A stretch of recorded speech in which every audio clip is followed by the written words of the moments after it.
जो चीज भारत को मिली है वो हमें अमेरिका और चीन से भी आगे ले जा सकती है। आप बस एक पल के लिए सोचिए, एक शांत बहती हुई नदी सतलुज। ये नदी सदियों से पंजाब की जमीन को सींच रही है। इसने इतिहास को बनते देखा है और अब तक बहती जा रही है। लेकिन हाल ही में इस नदी की रेत ने एक ऐसा राज खोला है जिसे जानकर ना सिर्फ भारत बल्कि पूरी दुनिया हैरान रह गई है।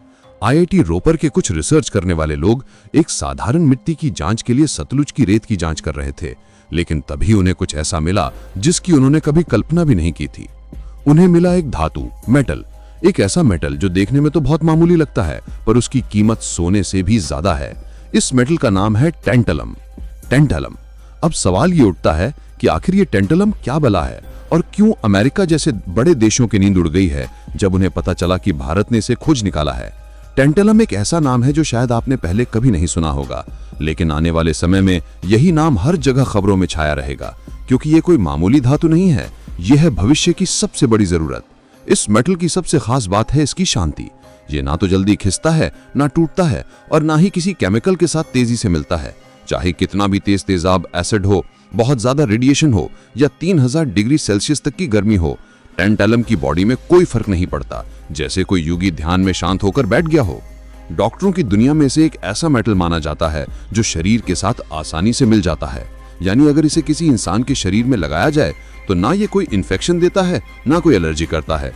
इसीलिए इसका इस्तेमाल दिल की धड़कन को कंट्रोल करने वाले पेसमेकर्स में, दांतों के स्क्रूज में और दिमाग में लगाए जाने वाले इम्प्लांट्स में होता है, उन जगहों पर जहां किसी और मेटल को लगाना बहुत बड़ा खतरा हो सकता है।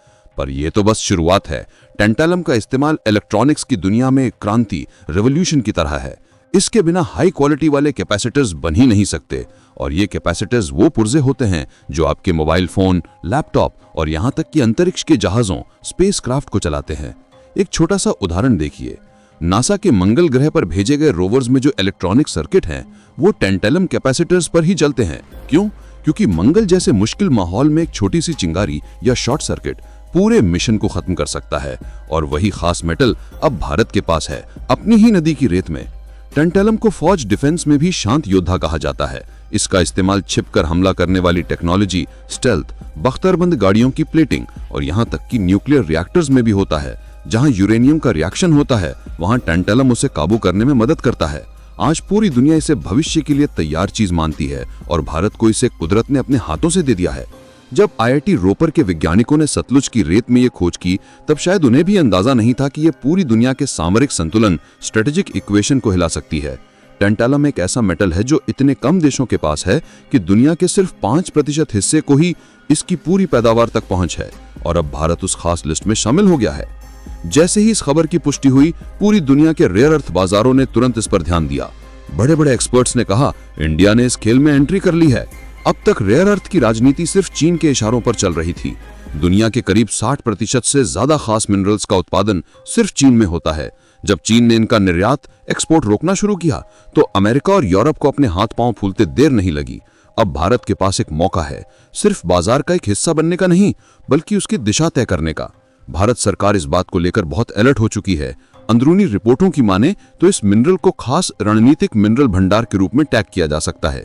इसका मतलब ये होगा कि इसकी खुदाई और बांटने का काम BARC, डिफेंस रिसर्च और Indian space research and organisation ISRO जैसी संस्थाओं के जरिए किया जाएगा। पंजाब सरकार ने भी geological survey of India GSI के साथ मिलकर इस जगह की वैज्ञानिक जांच शुरू कर दी है। अब पूरे सतलुज नदी के किनारे की स्कैनिंग की जा रही है, सिर्फ ये देखने के लिए कि कहीं और भी ऐसे भंडार हैं या नहीं। अंतरराष्ट्रीय जानकार एनालिस्ट अब इसे भारत का रेयर अर्थ मोमेंट कह रहे हैं, कुछ वैसा ही जैसा 20वीं सदी में तेल वाले अमीर देशों ने महसूस किया था। और मजेदार बात यह है कि यह सब हुआ एक अचानक हुई खोज के बाद। यह साबित करता है कि भारत की मिट्टी में सिर्फ विरासत, हेरिटेज ही नहीं बल्कि भविष्य की बड़ी बड़ी संभावनाएं भी छुपी हुई हैं। बस उसे देखने की एक सही नजर चाहिए। अब चलिए एक भविष्य के नजारे के साथ सोचते हैं। मान लीजिए भारत ने टेंटलम की खोज को एक योजनाबद्ध तरीके से आगे बढ़ाया, तो इसका असर कहां-कहां हो सकता है। सबसे पहले चिप बनाना। आज जो सिलिकॉन चिप्स आपके फोन, लैपटॉप और यहां तक कि स्मार्ट फैन में लगती हैं, उनके लिए रेयर अर्थ एलिमेंट्स बहुत जरूरी हैं। टेंटलम इन चिप्स को गर्मी और रेडिएशन से बचाता है। भारत जो अब तक चिप बनाने में पीछे था, वो खुद की टेंटलम आधारित फैब्रिकेशन यूनिट शुरू कर सकता है, खासकर फौज और अंतरिक्ष के लिए काम आने वाले सर्किट्स के लिए। फिर आता है बैटरी में नए प्रयोग, इनोवेशन। आज इलेक्ट्रिक गाड़ियों ईवी की क्रांति की सबसे बड़ी चुनौती है बैटरी का अच्छा चलना और ज्यादा गर्म ना होना। टैंटलम के नैनो एलॉय से ऐसी बैटरी बन सकती हैं जो ज्यादा चलें, जल्दी चार्ज हों और कभी ओवरहीट ना हो। अब बात करते हैं मेडिकल साइंस की। सोचिए कि किसी भारतीय मरीज को बाहर से मंगाए गए पेसमेकर की जगह मेड इन इंडिया इम्प्लांट लगे जो इंटरनेशनल लेवल पर मंजूर हो और कीमत में 70% सस्ता हो। और डिफेंस, बस एक उदाहरण सुनिए। अमेरिका के B-2 स्टेल्थ बॉम्बर्स और F-22 जेट्स के इंजन में टैंटलम आधारित एलॉय इस्तेमाल होते हैं ताकि वो ज्यादा गर्मी को सह सकें और रडार से बच सकें। अब जब वही जरूरी चीज हमारे पास है तो भारत अपने तेजस और ब्रह्मोस मिसाइल को अगले स्तर पर ले जा सकता है। इसलिए अब समय है कि भारत सिर्फ चीजों की खोज न करें बल्कि उन्हें एक रणनीति के तहत विकसित करें। प्राइवेट सेक्टर को भी इसके लिए तैयार रहना पड़ेगा, क्योंकि आने वाले 5 से 7 सालों में ग्लोबल डिमांड इतनी बढ़ने वाली है कि जो देश तैयार नहीं होंगे वो पीछे छूट जाएंगे। ये खोज हमारे सामने एक रास्ता रखती है, एक ऐसा भविष्य जहां भारत सिर्फ चीजों का इस्तेमाल करने वाला नहीं होगा बल्कि नई खोजों को निर्यात करने वाला भी बनेगा। दोस्तों, ये सिर्फ एक वैज्ञानिक खोज नहीं है, ये भारत की मिट्टी का वो जवाब है जो सदियों से अनदेखा रह गया था। सतलुज की शांत रेत के नीचे छिपा था भारत का तकनीकी भविष्य और अब वो पूरी दुनिया के सामने है। कभी कभी कुदरत खुद चुनती है कि किसे वो अपने राज सौंपे और इस बार उसने भारत को चुना है। ये खोज न केवल विज्ञान के नजरिए से जरूरी है बल्कि ये हमें ये भी सिखाती है कि नए प्रयोग केवल बड़ी बड़ी लैब्स या विदेशी मुल्कों तक सीमित नहीं है।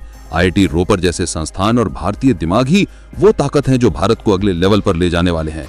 इसीलिए जब भी आप अगली बार किसी नदी के किनारे खड़े हों, याद रखिए, भारत की मिट्टी में सिर्फ इतिहास नहीं, भविष्य भी दबा हुआ है। अगर आपको लगता है कि ये खोज भारत के लिए गेम चेंजर साबित हो सकती है तो इसे लाइक करें, कमेंट करके बताइए कि आप क्या सोचते हैं और चैनल को सब्सक्राइब करना मत भूलिए, क्योंकि ये तो सिर्फ शुरुआत है। आगे आने वाला समय शायद पूरी दुनिया को ये कहने पर मजबूर कर दे, भारत ने फिर कर दिखाया। जय हिंद।